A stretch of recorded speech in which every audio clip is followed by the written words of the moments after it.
What's good, world? Downtown Greenville. Nice day. Had class, but class got canceled, so I'm gonna go to the park. Figure it out. My bad, I'm interrupting the photo shoot.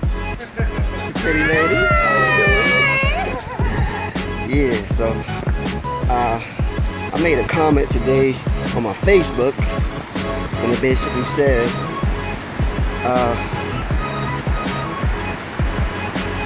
when you're in a committed relationship, marriage or whatever, are you allowed to have friendships with your ex?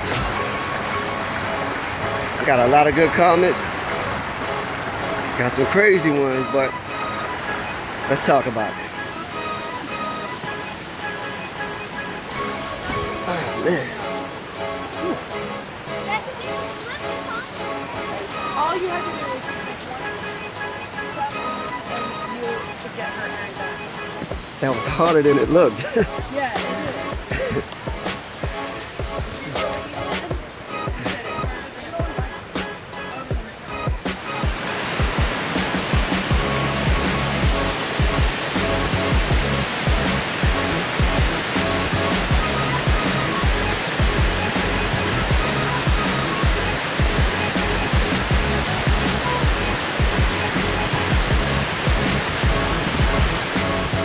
Alright, so here's my perspective on the topic.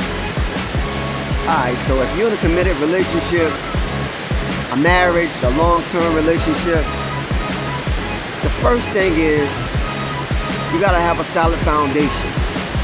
If you got a shaky ground, shaky foundation, it's not gonna last. Secondly, that foundation has to be built on trust. If you have no trust, you don't have a good foundation, it's not gonna work. Third, you gotta be able to communicate effectively, not just communicate. Because one person can talk till their face get blue, but if the other person can't receive it or understand where they're coming from, it don't even matter. So those are my 3 steps when it comes to relationships. You gotta have a strong foundation, you gotta have it built on trust, and you gotta be able to communicate effectively between each other. So back to the specific question of the topic.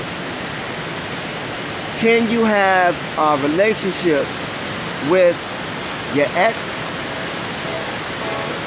while you're in a committed relationship with your current person or your current spouse or marriage? My answer is yes. I mean, every situation is different. You know, if it's some crazy abusive relationship, nah, of course, nah. You don't need to be talking to that person. Nah, I got you. That's why you're with me. You left him. You're with me now. You don't have to worry about that no more. If it was just the timing was off, you know, I don't know. It's a lot of different situations why people, you know, break up or don't make it. That don't mean that, you know, that person can't be in your life. Not communicating every day like best friend, like nah, you not. I don't know how comfortable I am with someone being your ex and then turning into your best friend. I don't know if I'm comfortable with all that, but what I would say is that that's definitely open for discussion. You know, when me and my partner, me and my wife, my fiance, when we sit down and we laying down the ground rules, like what's the no-go zone, what's the red alert zone, like. That's definitely something that we can put on the table and we can talk about.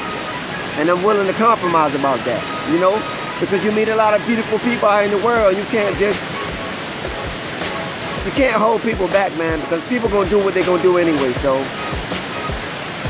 I'm secure in mine. So if you need to go talk to that person or you feel that urge, do that. Because if I tell you not to do it, or if I tell you that I don't want you to do it, a lot of times you're still gonna do it anyway, so hey, let's just be honest, call a spade, keep everything on the table, and let's keep it jiggy. Signing off.